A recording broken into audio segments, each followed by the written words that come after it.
Last time on the WizardCast. Mark, that was the longest trip back from Dreamforce ever. Oh, I know.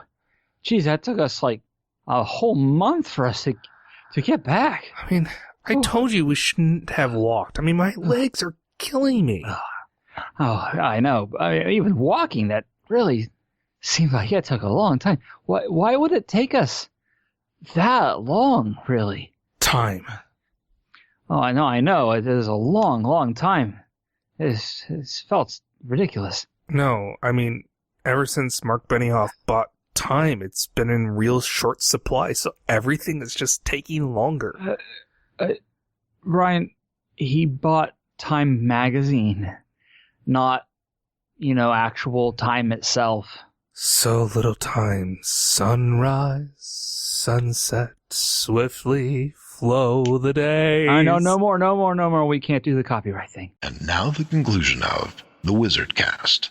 I'm Brian Kwong. And I'm Mark Ross. We're Salesforce experts that love talking about technology and Salesforce. We also love humor. Doesn't mean we're actually good at it. In the Salesforce community, I'm known as the Salesforce Wizard, likely due to me wearing a wizard hat at Salesforce events. And I'm known as Salesforce Yoda for pretty much the same reason. You should see the ears. We have a passion to help educate and entertain people. So we've joined forces to create WizardCast. We've got tips and best practices. We talk with interesting people. All mixed with quote-unquote jokes and humor. Welcome to the WizardCast.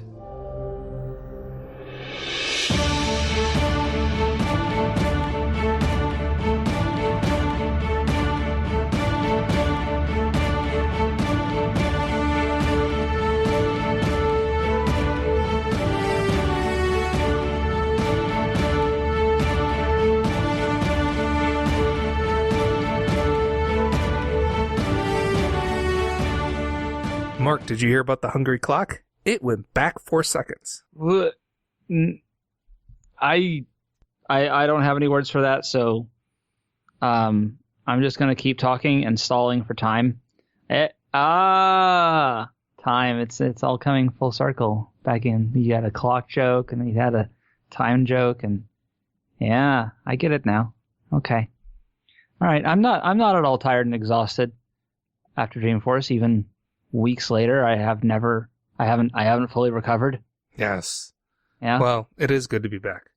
Hello, dear listeners. How are you? Welcome. Dreamforce was great. It was Dreamforce. It was. I mean, it wiped us out. That's the real reason why it's taken us a month to put another episode out. We got wiped out and we didn't really catch up with work and life and everything. Yes. Yeah. Let's go with that. I do want to say thank you to everyone who came up to us and asked for pictures and told us that they listened to the podcast and gave us feedback. I mean, especially the feedback. It means a lot. And exactly. Even when you say terrible things, we still appreciate it. Absolutely. And the pictures mean a lot because it bloats my ego big enough to last me for the rest of the year. And because of that, his hat continues to remain snug on his swollen head. So thank you, everybody, for helping to keep that alive. Yes. So, Mark, what was your favorite part of Dreamforce? My favorite part of Dreamforce? I think my favorite part of Dreamforce? Okay. This is actually half serious, half a joke. But the half serious part is the part that scares me. Is the fact that Benioff's keynote ended on time. That's because it started 20 minutes early. But it did it. Yes, because you remember. Ryan? Yes. Did it? Yes. Because... No, but it wasn't. No. They didn't actually show the keynote video until on time. Everything up to that was just kind of lead up. It was the equivalent of what the stuff that Peter Coffey used to do. Yeah, except it was a little more involved. But they dimmed the lights and they basically got us to go all sit down and 20 minutes early. Yes, 20 minutes early. They did. But they ended on time. I mean, they've run over by like 45 minutes before. So I mean, come on. The first Dreamforce I ran over, the joke was like a 7-hour keynote. Right, exactly. So it's not only it was nice to get out of there on time and be able to get to our various functions, but I'm just enjoying the fact that it happened. Like that was so weird. But also seeing Metallica played. I didn't get to go to the show, but that Lars came out for the keynote. Lars Ulrich came out for the keynote. That was interesting. I did attend some really good sessions, and people went to mine, and it was a good time. How about you? What was your favorite part? Oh my goodness. Well, I kind of hate to say it because it does make me sound like an egotistical, self-centered person. But no, you don't say. My wife has told me Dreamforce is my one time to be popular. And so I got a week. Kid. Yeah, I got a week of popularity, and then for the rest of the year, I'm basically secluded into, the Notre Dame castle, ringing the bells, hump and all. Whoa. Well, that's because I carry so much weight, because I carry the recording equipment and a laptop with me and everything. I develop a hunch after Dreamforce. Right. Yeah, sure. That's what you meant. Sure, okay. Yeah, I'm not sure what you were thinking I was meaning. I don't know what you're talking about. Beyond that, I'm not sure what my favorite part was. It was a kind of a weird Dreamforce for me. In the past, I was really focused on learning things, right? Going to hands-on training, going to lots of sessions. Yep. And that's kind of morphed the last few years, I would say. It's now more about talking to people, meeting people. I will say this. I think one of the highlights of Dreamforce was having Mike Rosenbaum call me safe harbor asshole. In a very affectionate way. Yes. Mike Rosenbaum, if you don't know, he's the EVP of product. Yes. I had sat down with him to give him feedback about Lightning. There's a roadmap with a bunch of customers, and they just wanted to say, what are we doing right? What are we doing wrong? And your your dislike for Lightning is a bit legendary by this point. It's well established. It's not dislike. It's like I get what they want to do. I like a lot of parts of it, but there's a lot of things that are just dumb compared to what you could do in Classic. Okay. And I gave Mike list. And what I would say was, I realized after that, I'm like, oh, I didn't tell him any of the good things. And so I saw him in Moscone West, and I said, hey, Mike, just so you know, I hope it ain't come off, completely negative. There are things that I do like. And he basically said, oh, yeah, Brian, you were just he said it really nice. Yeah. Yeah. I mean, it's so nice. I'm not even sure we have to bleep it. Mike is a really nice guy. Oh, he absolutely. Really is. I gave him a T-shirt. I figured that made it up. I mean, to be honest, this Dreamforce... And I don't say this to make people feel bad or feel FOMO or whatever, but this Dreamforce, I think, is going to go down as being a little bit legendary because there were some interesting things that happened. I mean, you had Einstein Voice was announced as being a free item. That's not something that's usually done. That at Dreamforce, they announce a new product and then announce that it's free. And it might possibly be free for mobile only. It might be a limited time. We don't know all the details, but that's very unusual that they would do something like that. You had the Quip Party. For those who could, I actually was there, and I left early. I mean, so you left before it got good, apparently? I enjoy going out and doing the party thing. I don't do well with crowds and loud noises, which unfortunately is most of the parties at Dreamforce. And I was in the back of the room, and I could still feel the music in my chest. And I'm like, okay, I haven't eaten since 7 this morning. This was not a good idea, and I had to leave to go do something else. But apparently it was off the chain, I think is the term for it, considering the stuff with Steve Moe and the dance-off with Macklemore, and it was apparently quite the shindig. Yeah, it was crazy. There's a bunch of pictures that are on Twitter. I'll see if I can find some. I'll post them in the show notes. And then, we had Dungeons & Dreamforce Live. Oh, yes. Thank you to everyone who went there. We raised, was it over $1,900? Just over $1,900, yes. And that was for Pep Up Tech, which is a fantastic organization supporting underrepresented groups in technology. And then, of course, there was the completely different True to the Core session. Which we didn't get to go to.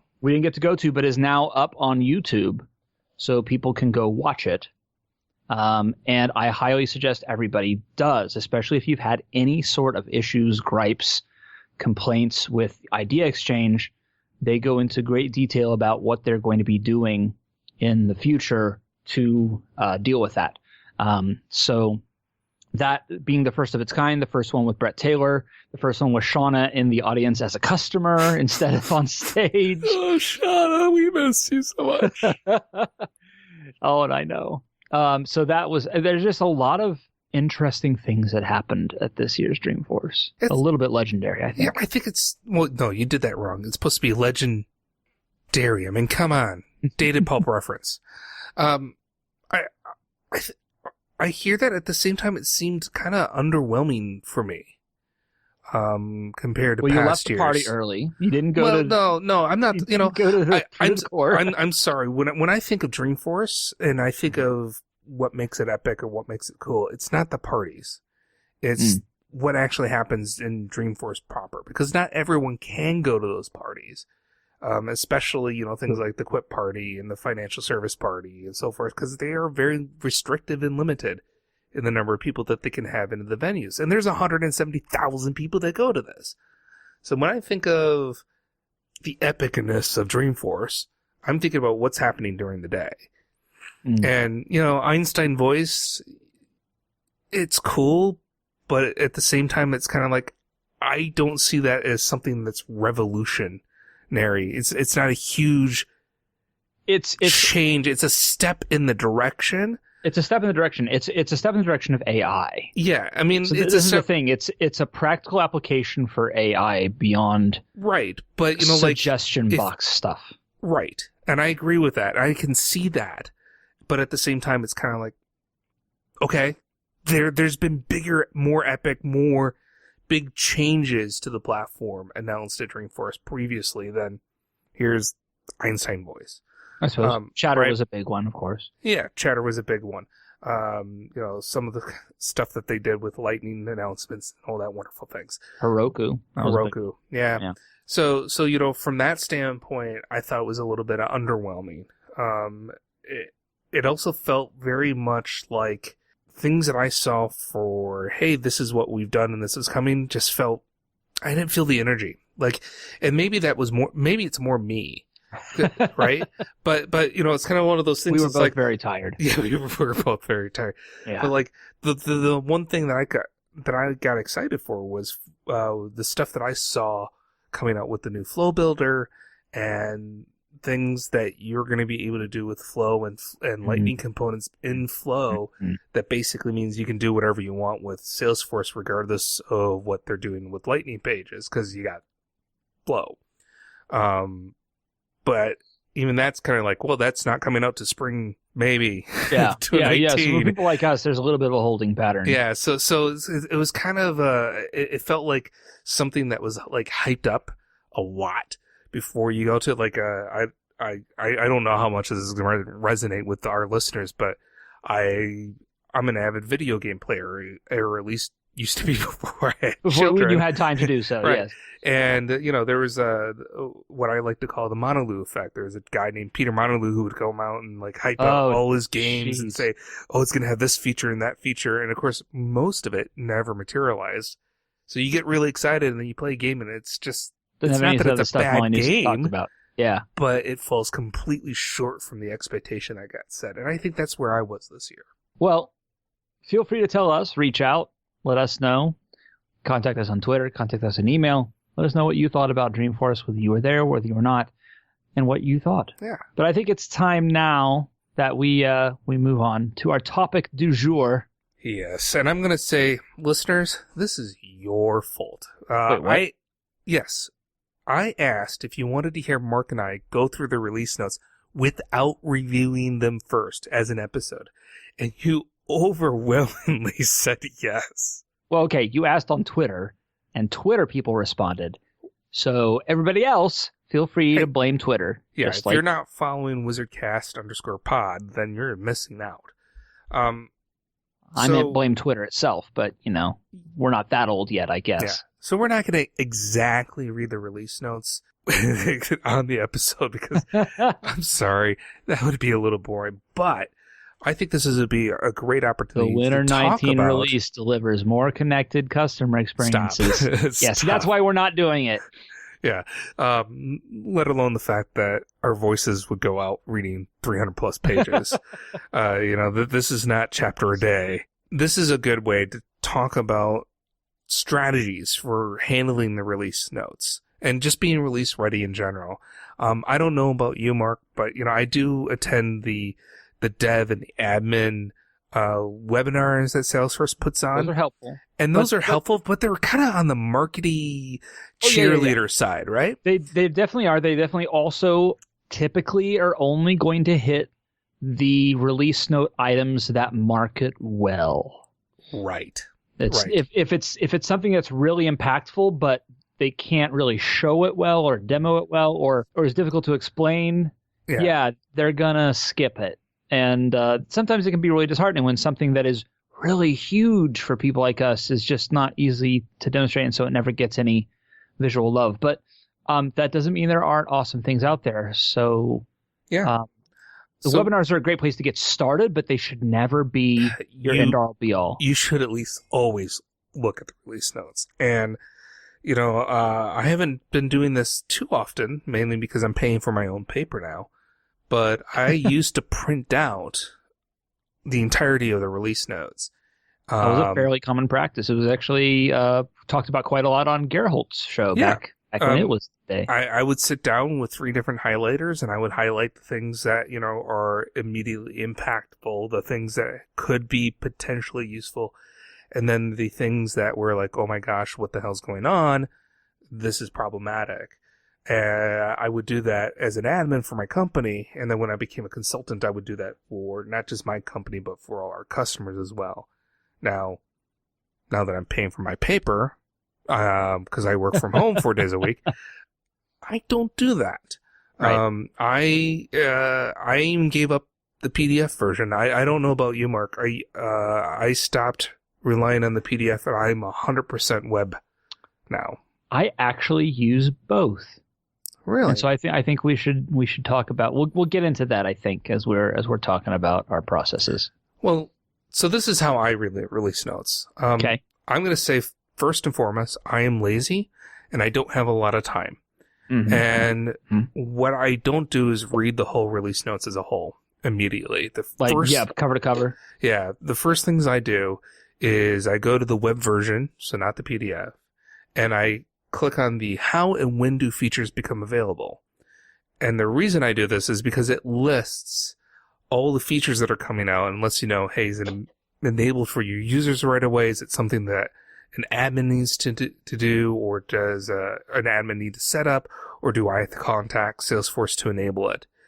And it's grouped together categorically, so you kind of have platform and overall and Sales Cloud and Service Cloud and so forth. And as I go through it and I see something that catches my attention, I will right click and open that into a new tab, and it will take me to the section talking about that feature. So you're using that as basically like a table of contents. Very much like a table of contents. It's also kind of used as a way to go through and say, hey, if there's something I think is immediately impactful, I'm going to read that now. Mm-hmm. Whereas that's going to catch 80% of the stuff. I would then later go through and read the release notes for everything that I didn't read previously, because you can always find those little golden gems buried in the release notes that you're not going to catch in the overall table of contents of features. Right. So the first thing I do when I hit the release notes, I actually will hit the web first. Okay. Unless the PDF, sometimes the PDF comes out first. That does happen sometimes. And I generally try to absorb it as quickly. Like, I try to get a look as quickly as I can, because there is one thing I want to know when I first crack open a release notes. And I want to know it generally as quickly as possible. And that is, what flow features are we getting? So I am literally searching that out as the very first thing that I do. And I go and find those. And they're usually in one spot, right? It's usually under the customization, under Lightning Flow is where they've started putting that pretty consistently. So that's what I do very first thing. I go find that. If there are other things that I'm expecting to be in there, and I'm not sure if they are going to be or not, I will go and look for those as well. Sometimes that's flow features. Sometimes that's something like Let's see, what's a good example? Filtered related lists. That's something I always check for, especially nowadays where we're talking about that it may happen at some point. I'm not expecting it to be like, hey, this is suddenly going to be available. I'm expecting an announcement of a pilot or something like that. Something that at least lets me know. Because frankly, some of these things that are out there that I've been talking about for a long time, like the Lightning page layouts, and filter related lists and things like that. Some of these things are real. Like, they're not deal breakers that they don't exist, but they're going to make my customers' lives so much easier. And just having awareness of when it's coming down the pike, when it might be coming down the pike, can help with those conversations and can help me communicate to my users, my customers, what is potentially going to be coming. Of course, I always talk about it in a safe harbor context, but it's good to have those conversations to keep people excited about Salesforce. Do you know what I think the PDF is really good for? What's that? Doing Control F exactly for a PC and going through it. And for me, what I do is I search for 2 words right away. Or technically, I search for 4. Pilot, beta, generally available. What about critical update? Yeah. That's a good one. That's a really good one to look for. That's a good one to look for, but I guess from my perspective, I tend to look at those in the pre-release orgs. True.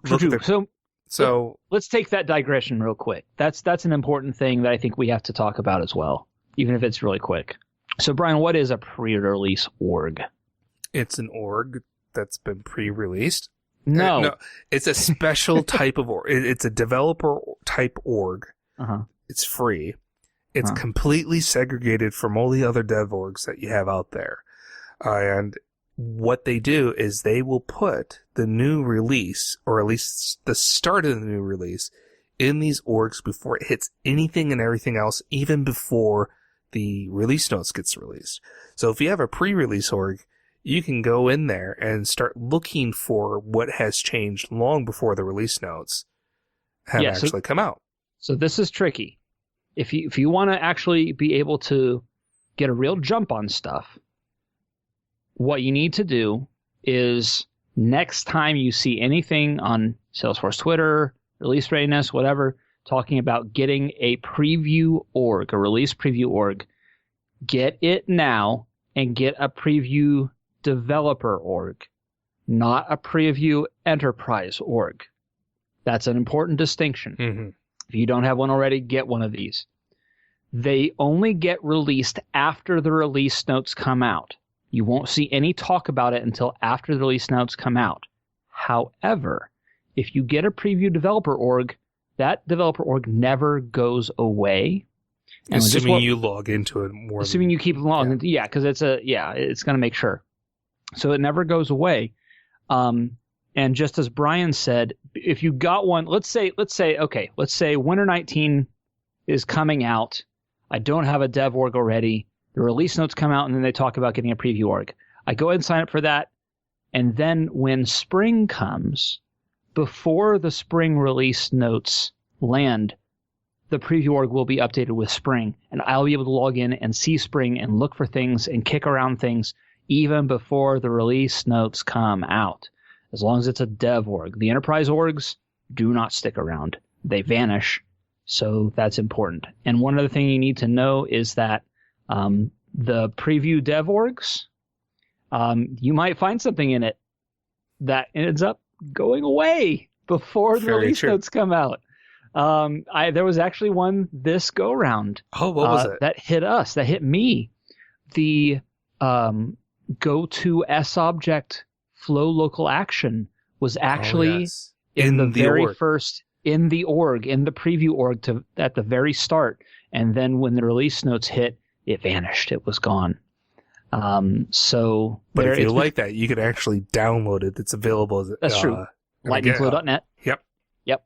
I'm digressing a bit, but that's a cool thing that you can do. And certain people in the community will generally hold treasure hunts, looking for new features, trying to document them and present them to people so that people know it's out there before the release notes even hit. So that can be pretty fun.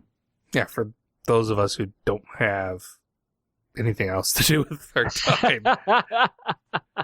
So yeah, and you were talking about the PDF. That is exactly why when I said I use both, I am using the PDF for the Control F. That is exactly what I'm doing. There is a search feature for the web, but yeah, I find it not as useful as just doing a Control F. It's just easier to sort through and navigate search result by search result in a single PDF document instead of click, read, no, this isn't it, click back, click the next one. Like it's slower. Yeah, it definitely is. The other nice thing that I like to use for the PDF is I find it easier to read the PDFs than using the web if I am on my laptop or using a tablet. I've had some wonderful, wonderful days laying in the hammock reading Salesforce Release Notes as part of work, but looking at the PDF version. Because I don't know what it is about the difference between the web and the PDF, but the PDF just reads better on a tablet. Yeah. When you have the PDF, it's more like reading a book. It's not each section gets its own page, its own web page. You're actually like scrolling and reading paragraph by paragraph. It's more like prose when you're in the PDF. So actually, I guess to go back to what we were talking about, I will start with flow. I'll search for those things. I'll look for the things that I really care about. Then I'll start picking apart certain categories. Like I know Lightning components are a thing. I'm always looking to see what new is in the Lightning app builder. So I'll go look at that section.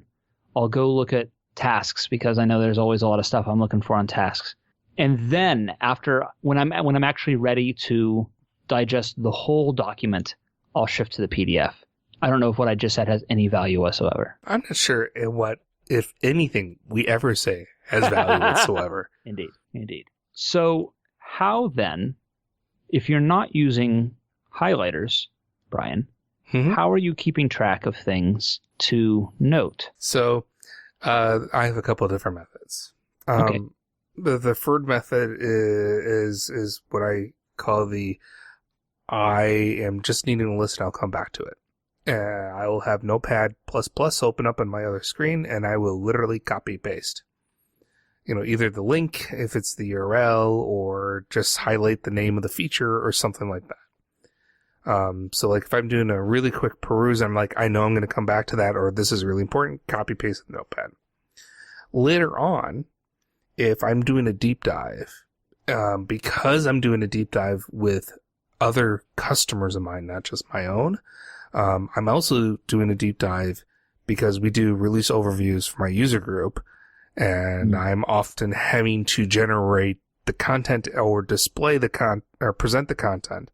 I get a bunch of color post-it notes, and I write myself little notes, and I have my notes are color coded to use case. So I have one color for like maybe my enterprise customers that are, big and important. Another one that's PE specific. Another one that's going to be user group specific. And, that's when I would also incorporate potentially another highlighter or something to be able to say, hey, this is going to be something that I'm going to demo or whatever the case may be. When I'm really deep into it, I have my walls covered in Post-its. Nice. Something I've started doing, I've started to break them down into actually a spreadsheet. So it's a similar idea of I read something, I think it's impactful, I think it's valuable in some way, some capacity. I'll take a note of it, much like you're doing a Notepad, but I'll do it in the Excel. And then I have different columns that I can say for need for customer, need for user group, need for, and I can just put an X in the column to indicate like what this is value for. And then I'll actually have another column where I can include notes, because sometimes, the just the name isn't enough. So I'll have another column that's just like a little bit more of a description, so that kind of a reminder. So literally what I then have to do, mostly, if I ever go and talk to somebody about this, whether it's, members of my team or whatever, I have all the information I really need. It's enough to in a spreadsheet. Yeah, in a spreadsheet. I hear there's a really good piece of application out there where you can take spreadsheets and turn it into more like an app. Oh, really? Yeah, that's web-based, accessible even from your phone. You should really think about that. I'll have to look into that. Wouldn't that be really meta? A Salesforce app to track Salesforce Release Notes? There are probably people doing it. I'm sure there are. I think that's a click heavy way of entering data. I think you could make it work though. If you could get a work stream going, where you had it set up and then you were like type, tab, click, and it goes like save and new, right? So I think that could work. Work. Or maybe you get a free trial, something like Grid Buddy, or you make yourself a little Visualforce page or Lightning component that replicates that type of functionality. Imagine that. If only I had more free time on my hands. So any other pieces of advice you would have for somebody who is needing some help on getting through those notes? I like your spreadsheet idea as much as I'm giving you crap for it.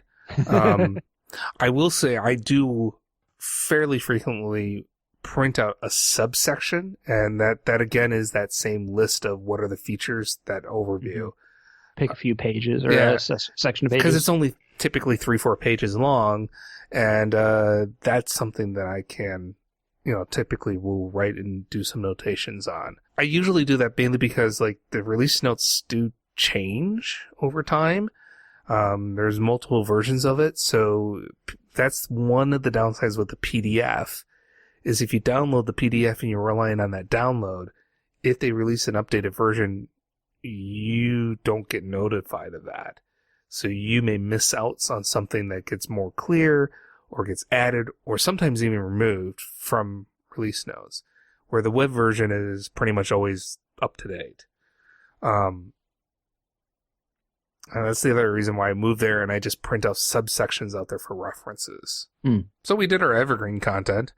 If you have other ideas of how to use the release notes, maybe you print them out and then you slowly burn them page by page to keep you warm during the cold winters.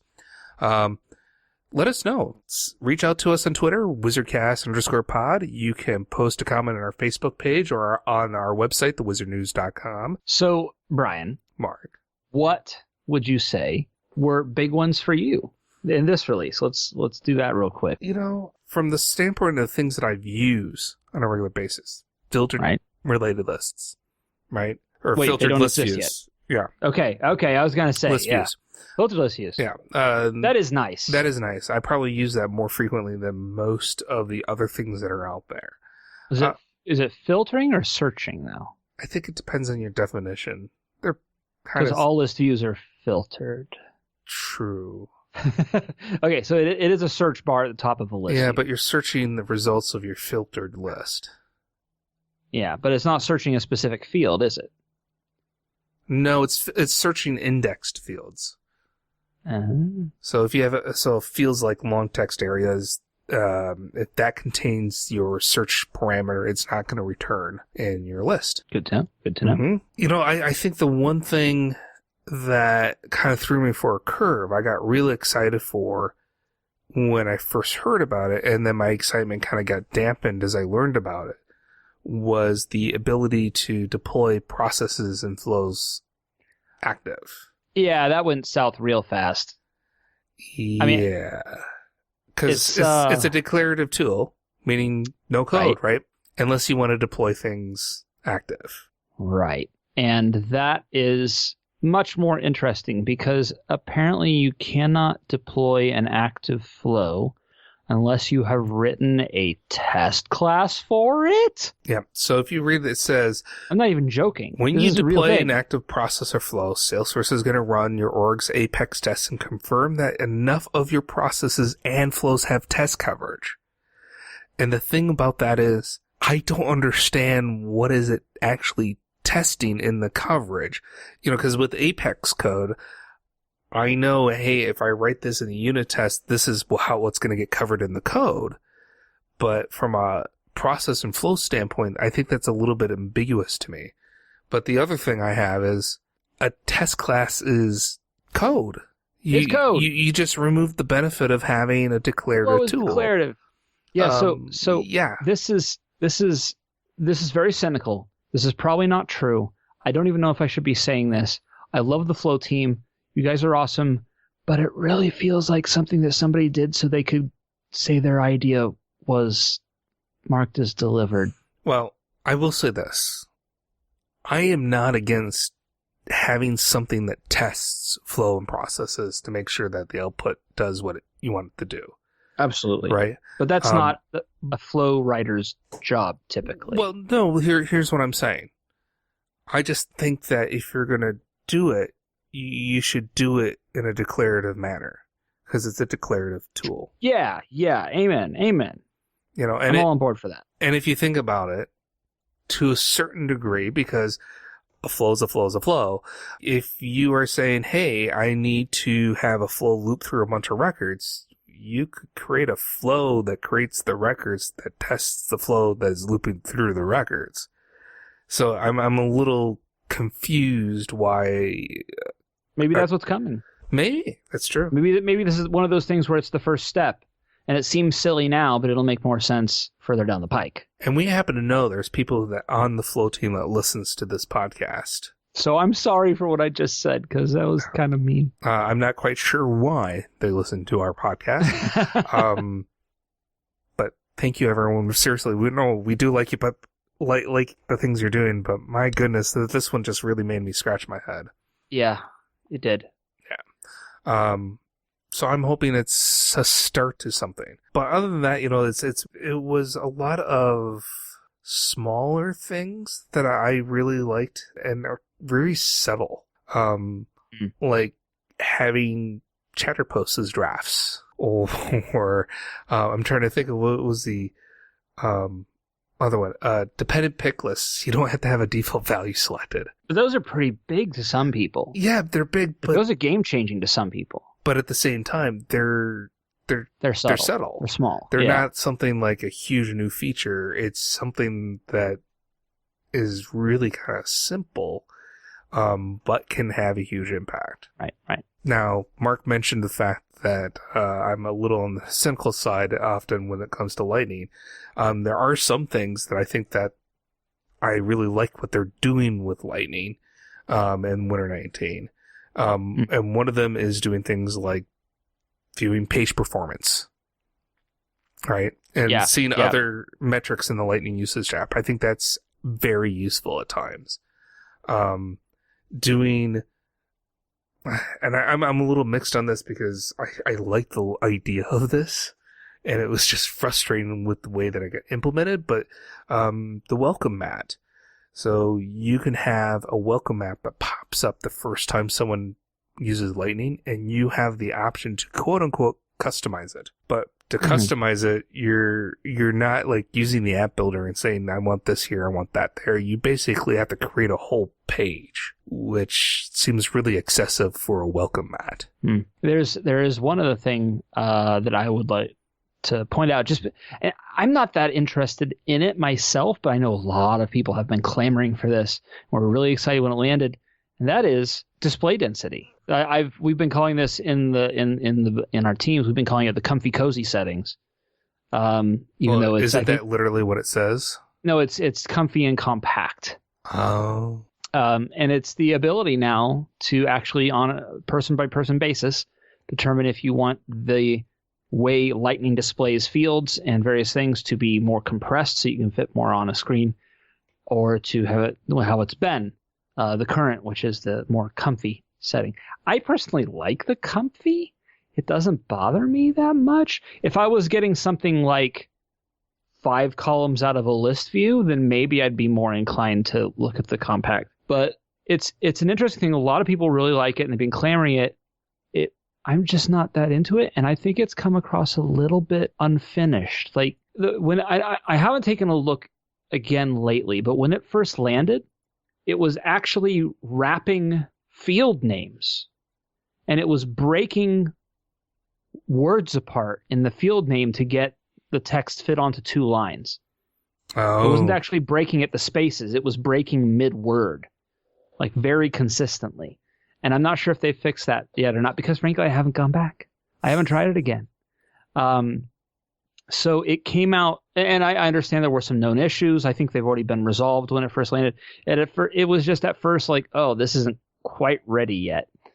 So hopefully by now they've put this particular bake back in the oven and gotten the wet spots in the middle a bit more cooked. What? I like the Great British Baking Show, okay? It just needed a little more proving. That's all. Need a little more proving. Okay. So yeah, that's been a big one for a lot of people. We do have some flow. We do.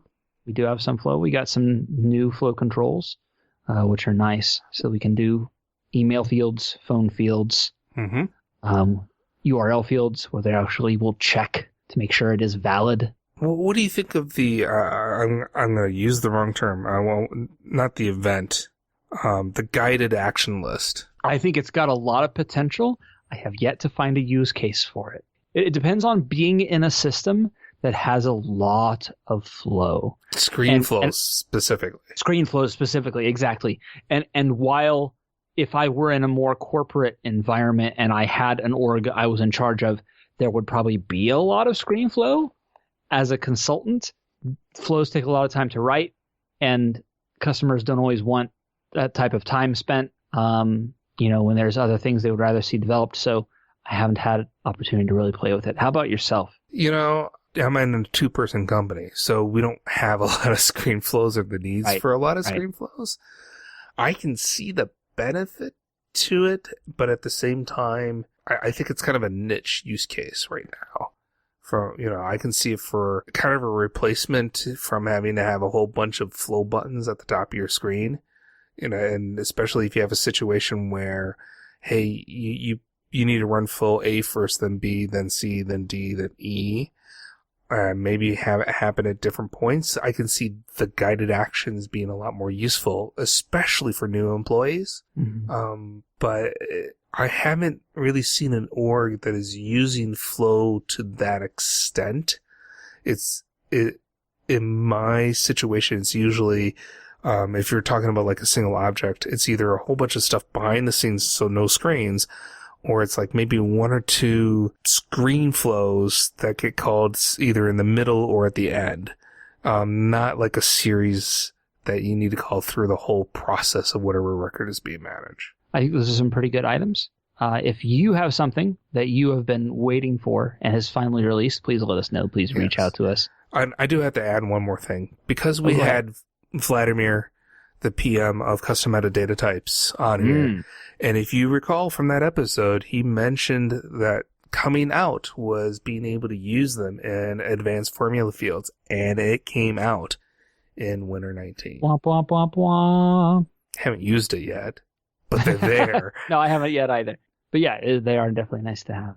I'm sure they will get love. I'm sure they will get use. WizardCast is produced by Brian Kwong and Mark Ross, directed by Brian Kwong and Mark Ross, technical administration by Brian Kwong and Mark Ross, script writing by Brian Kwong and Mark Ross, audio editing by Brian Kwong and Mark Ross, website maintenance by Brian Kwong and Mark Ross, and our intern in this episode was Scott Hunter. And you can be an intern too. Just follow us at WizardCast_pod on Twitter. Or come up to us at any of the events that we go to and then tweet about us so we remember to add you to the list. Send us your interview suggestions, jokes, videos, tips, and feedback to wizardcast@thewizardnews.com or head over to thewizardnews.com and click Contact WizardCast. And we really need to hear from you.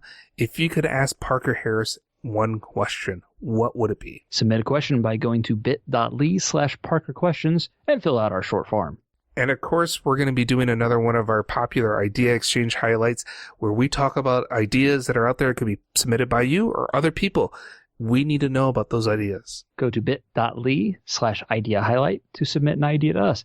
Hey, maybe we'll do our own new and improved idea, true to the session thing. Yeah, or, maybe. I don't know. I know some of the people who are working on that. Maybe we're going to have them come on the podcast when they're actually ready. I think that's an excellent idea. Yeah.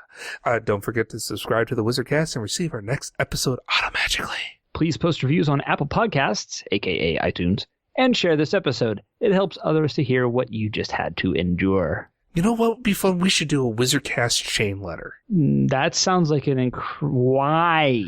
Every listener, you must share this podcast with 3 other people, or you'll be plagued by known issues. Well, I was gonna go maybe Mark Benioff will suck the time out of your space-time continuum because he's buying up time. Once again, I'm Brian, and I'm Mark. Hey, what happened there? Did time just vanish? Did time disappear for a little bit? What just happened? Thanks for listening.